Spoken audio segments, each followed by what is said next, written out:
Hello everyone, welcome জানাচ্ছি সবাইকে চৈতালি রান্নাঘরে। আজকে তোমাদের সাথে শেয়ার করব আম কা ছুন্দা বা আমের একটা ইউনিক আচার। কোনো রকম তেল, ভিনিগার বা আম রোদে শুকানোর ঝামেলা ছাড়াই চটপট তৈরি হয়ে যাবে এই আচার। এটা গুজরাটের একটা প্রসিদ্ধ ফেমাস আচার। বানাতে সময় লাগে একদম কম, আর এটা কিন্তু বেশি ভালো লাগে রুটি বা পরোটার সাথে খেতে।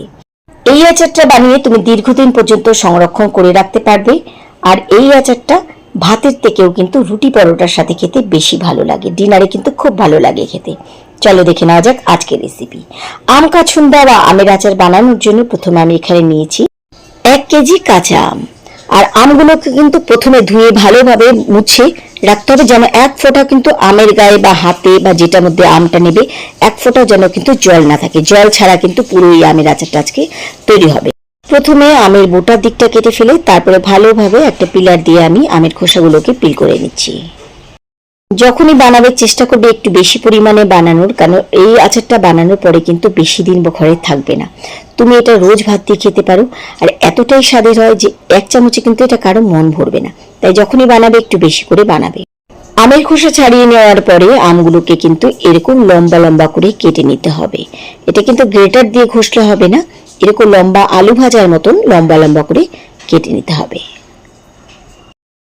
এটা খেতে এতটা ভালো হয় যে এটা কিন্তু আমার ঘরে বেশি দিন থাকবে না, পরে কিন্তু আমি আরো অনেক বানিয়ে রাখবো, কারণ এটা শুধু ভিডিওর জন্য আমি 1 কেজি আমের বানিয়েছি। এবার এই আমের মধ্যে দিয়ে দিচ্ছি 1.5 চামচ নুন,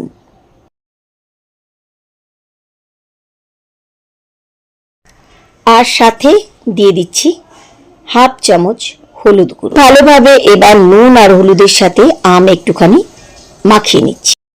আম কাছুন্দা বানানোর জন্য কিছু টিপস কিন্তু ফলো করতে হবে, যেমন আম প্রথমে ধুয়ে ভালোভাবে মুছে শুকনো অবস্থায় আম কাটতে হবে।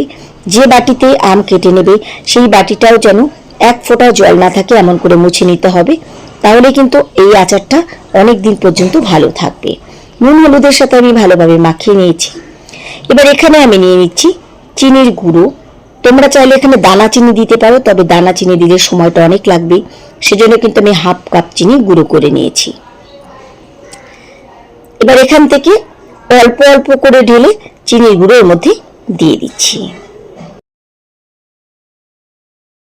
প্রথমে 2 চামচ চিনি দিয়ে ভালোভাবে চিনির গুঁড়োর সাথে আগে একটু মাখিয়ে নিচ্ছি।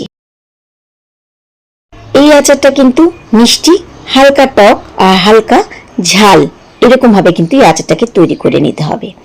ভালোভাবে চিনির গুঁড়োর সাথে কিছুক্ষণ মাখিয়ে নিলাম। এই চিনি থেকে যে জলটা বেরোবে এই জল দিয়ে কিন্তু এই আচার সেদ্ধ হবে।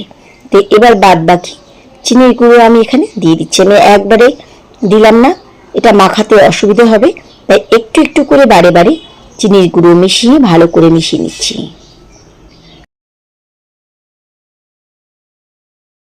এখানে একটা কথা বলে দেওয়া ভালো, তোমরা যদি আচার পরিমাণ বেশি বানাতে চাও তাহলে কিন্তু চিনির গুঁড়ো পরিমাণটা বাড়িয়ে দেবে, কারণ এখনকার কাঁচা আম কিন্তু খুব টক।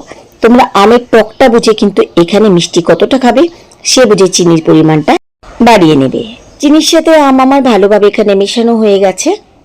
এবার এটাকে আমি কিছুক্ষণ রেস্টে দিয়ে দিচ্ছি, তার ফাঁকেই আচারের জন্য কিছু স্পেশাল মশলা বানিয়ে নিচ্ছি। প্রথমে এখানে খালি ওভেনে আমি একটা তাওয়া বসিয়েছি, তাওয়াটাকে খুব গরম করে নিয়েছি। এবার আমি গ্যাস ওভেন বন্ধ করে দিচ্ছি, আর এই তাওয়ার মধ্যে দিয়ে দিচ্ছি 1 টেবিল চামচ গোটা ধনে, সাথে দিচ্ছি 1 চামচ মৌরি, আর দিয়ে দিচ্ছি 1 চামচ সাদা জিরে, আর দিচ্ছি 1 চামচ সাদা সর্ষে। এবারে এই গরম তাওয়ার মধ্যে ভালোভাবে ভেজে নিচ্ছি।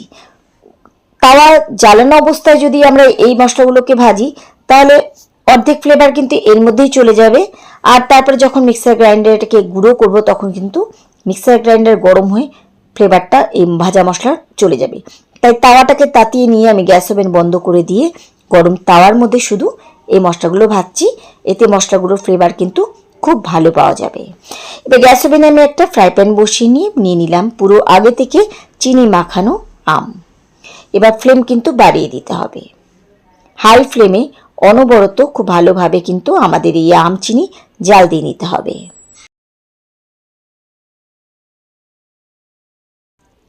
আমগুলো যখন ভালোভাবে একটু সেদ্ধ হয়ে যাবে তখনই কিন্তু ফ্লেম কমাতে হবে, তার আগে কিন্তু হাই ফ্লেমেই এই কাজটা করতে হবে।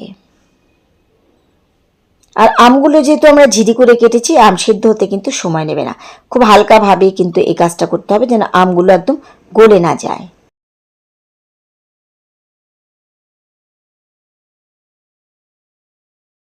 আমগুলো আমার সেদ্ধ হয়ে গেছে, এবার এর মধ্যে দিয়ে দিচ্ছি লঙ্কার গুঁড়ো। তোমরা ঝাল কতটা পছন্দ করবে সে বুঝে লঙ্কার গুঁড়োর পরিমাণটা এখানে দিতে পারো। লঙ্কার গুঁড়োর সাথে মিশিয়ে নিচ্ছি। এখানে এখনো কিন্তু চিনির অনেকটা রস রয়েছে, আর এতটা পাতলা কিন্তু খেতে ভালো লাগবে না। যদি তুমি প্রতিদিনের চাটনি হিসেবে খাও তাহলে কিন্তু এরকম পাতলা অবস্থাতেও নামিয়ে দিতে পারো। লঙ্কার গুঁড়োর সাথে ভালোভাবে জাল দিয়ে দিচ্ছি। দেখো আম যেভাবে আমি কেটেছি ঠিক তেমন ভাবে রয়েছে, একটাও কিন্তু গলে যায়নি। ঠিক এরকম ভাবে বানালে কিন্তু আচারটা খেতে ভালো লাগবে। অনেকটা জাল দিয়ে নেওয়ার পরে যখন দেখবে যে এরকম চিনির শিরা টেনে এসেছে, আম কিন্তু এই সময় খুব ভালোভাবে নরম হয়ে যাবে। এবার এর মধ্যে দিয়ে দিচ্ছি, এরকম ঘন যখন হয়ে যাবে, এর থেকে বেশি কিন্তু আর জাল দেওয়ার দরকার নেই, এখন কিন্তু পুরো ঘন হয়ে গেছে। এবার এর মধ্যে দিয়ে দিচ্ছি আগে থেকে ভেজে রাখা মশলা। আমি এখানে এই মশলা 1.5 চামচ দিচ্ছি। ভালোভাবে মশলার সাথে আর একটুখানি আমের এই রসটা নিয়ে নিচ্ছি।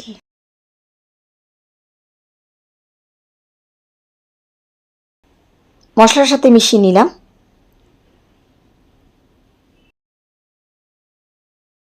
আর এর থেকে বেশি টানানোর প্রয়োজন নেই, কারণ ঠান্ডা হয়ে গেলে এটা কিন্তু আরও জমে যাবে। আচার হয়ে যাবার পরে, এটা ঠান্ডা হয়ে যাওয়ার পরে কোনো কাচের জার বা বয়ামের মধ্যে ভরে রেখে দিতে পারো।